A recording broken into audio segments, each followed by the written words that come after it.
Alors, dans la série Point and Shoot, alors c'est des appareils qu'on avait très très fréquents dans les années 90, des appareils dits experts. Voilà. On trouve des appareils en très très bonne qualité, en très bon état, pour rien. Voilà, donc celui-là, je crois que je l'ai trouvé chez Emmaüs pour 10 €. Voilà, donc et c'est un Olympus Super Zoom 120. Alors, Olympus, il y a une caméra qui est vraiment devenue culte, l'Olympus MJU, qui est devenue tellement culte qu'elle est dans des prix absolument délirants. Elle est waterproof, compacte, etc. Et celui-là, je trouvais ça intéressant parce que c'est aussi un Olympus. Voilà, donc l'avantage c'est qu'ils font des appareils de bonne qualité et assez complets avec des bonnes lentilles. Celui-là aussi est weatherproof, donc c'est un peu comme le MJU, sauf que comme il est moins coté, il est beaucoup moins cher. Voilà, donc je l'ai acheté, j'ai mis des piles. Alors c'est deux piles CR1, 2, 3A, là, des petites piles rondes de 3 volts, 3 volts et 3 volts, 6 volts, donc c'est pas les moins chers, mais c'est pas les plus chers non plus, ça va. Et au début je vois on, donc j'appuyais, il se passait rien, je me dis bon ça y est, il marche pas, jusqu'à ce que je comprenne que, alors je vous le montre parce qu'il faut savoir, si jamais vous en trouvez un, le on, il faut repousser ça, le flash vers l'extérieur, tac, et là surprise ça marche. Donc voilà, donc déjà vous en trouvez un, vous savez pas comment l'allumer, première chose à savoir, ça s'allume comme ça. Voilà, donc j'ai pas de pellicule dedans, hein, pour ça qu'il apparaît en E. Donc quand on met une pellicule, c'est assez simple. Alors ce qui est drôle, c'est que c'est inversé. Voilà, c'est que d'habitude j'ai l'habitude de mettre les pellicules de ce côté-là et les enrouler là. Là on les met là et on les enroule vers là. Mais bon, sinon pas de gros changement. Voilà. Et alors c'est un super zoom. Parce que vous avez le mode zoom ici, qui va de, alors on peut faire avancer comme ça, voilà, de 120 jusqu'à 35 mm, ce qui est pas mal.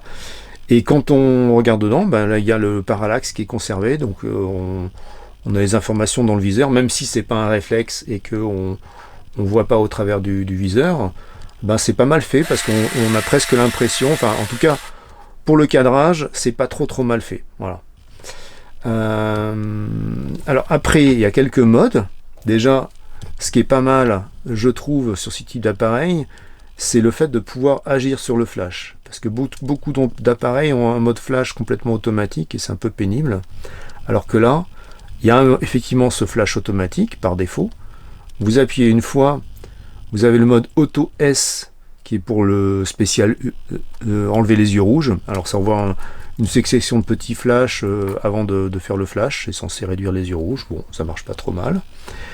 Et alors moi ce que je préfère c'est la position off, c'est-à-dire qu'on peut faire en sorte que le flash ne parte pas. Voilà, ce qui pour moi est un gros avantage, j'aime pas trop avoir le flash.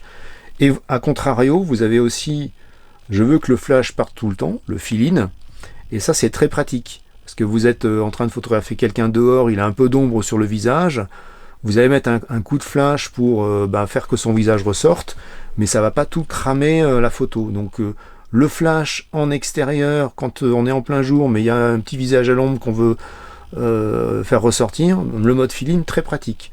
Donc rien que pour ça, je trouve que c'est très bien. Après, les modes. Vous avez le mode spot, mesure spot, au centre, voilà. Donc ça, vous prenez votre mesure, au centre, vous appuyez à moitié. Alors classiquement, on appuie à moitié, on garde le doigt appuyé, on recompose pour la règle des tiers, par exemple, on shoot. Voilà, donc ça c'est pas mal. Deuxième, vous avez un mode portrait. Alors bon, ça joue sur les paramètres, hein, ça va chercher à privilégier l'ouverture la plus large. Voilà. Vous avez un mode de nuit qui va, à contrario, chercher à privilégier les vitesses les plus rapides par temps un peu sombre. Voilà. Vous avez un mode continuous, c'est quand vous voulez enchaîner des photos. Bon, je le conseille pas trop sur ce type d'appareil, mais bon, il y a la possibilité. Et vous avez le mode paysage qui au contraire va régler plus sur l'infini, qui est une bonne option quand on est en extérieur, qu'on veut faire un petit peu de paysage, donc c'est pas mal. Donc les modes assez simples, sélectionnables facilement. Là vous avez ce bouton là qui sert à faire le retardateur. Voilà, donc quand vous appuyez, il y a un retardateur, on réappuie, on l'enlève, et qui permet aussi de connecter une petite télécommande remote si on en a une. Bon, j'en ai pas, mais ça sert à ces deux fonctions. Et voilà, tout simple. Ah oui, d'autres détails vraiment très très bien, c'est que là vous avez un correcteur de dioptrie. Alors qu'est-ce que ça fait? Ça veut dire que quand vous regardez là-dedans, vous pouvez corriger un peu votre vue. Voilà, si vous n'avez pas vos lunettes, vous êtes un peu myope, vous êtes un peu hypermétrope, ben vous pouvez aller tourner là ça et vous allez corriger votre vue ici. Et ça c'est très pratique pour les porteurs de lunettes qui veulent les enlever, comme voir un petit peu ce qui se passe. Donc un appareil assez complet, assez compact, bon, assez solide. Voilà, quand il est fermé, il est protégé, donc la lentille va pas se rayer. Résistant à la pluie, alors il est pas, on va pas sous l'eau avec, hein, mais faut faire des photos quand il pleut. Enfin, il est bien protégé, quoi. Donc un bon appareil qui fait des photos somme toute assez correctes. Alors évitez de faire trop de zoom quand même. Plus on va loin dans le zoom, moins la photo est bonne. Voilà, et il se comporte mieux à des focales à 35 mm qu'à des focales à 120. Mais bon, le petit coup de zoom de temps en temps peut être utile, donc c'est bien de l'avoir. Faut juste connaître ses limites. Bonne prise de main. Voilà, donc j'ai pas eu l'occasion de faire des photos avec, je voulais juste vous le présenter. Je pense que c'est une bonne alternative par rapport au Mvu, avec un tarif un peu plus agréable, on va dire. Je crois qu'ils ont sorti tout un tas de super zoom. Il y a eu le super zoom 70, super zoom 90, super zoom 120.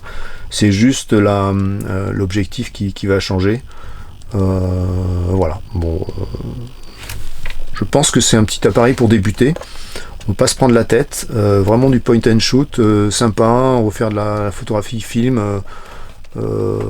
Pour débuter, en plus je trouve assez joli. Voilà. Donc c'est des appareils qui étaient quand même relativement chers. Je crois que j'ai retrouvé des prix, alors c'était genre en France, ça doit être 2500 francs, quelque chose comme ça. Donc c'était presque le prix d'un réflexe de base, quoi.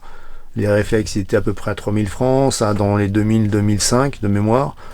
Donc en euros, je sais pas si ça a du sens de le traduire en euros, mais bon, voilà, c'était quand même un petit budget, hein, voilà, à l'époque où il y avait ce tarif-là, on va dire que en comparaison au SMIC, le SMIC devait être à 5-6 000 francs, donc voilà, on était presque à un demi-SMIC pour l'appareil, donc bon, le trouver maintenant à 10 €, c'est quand même sympa.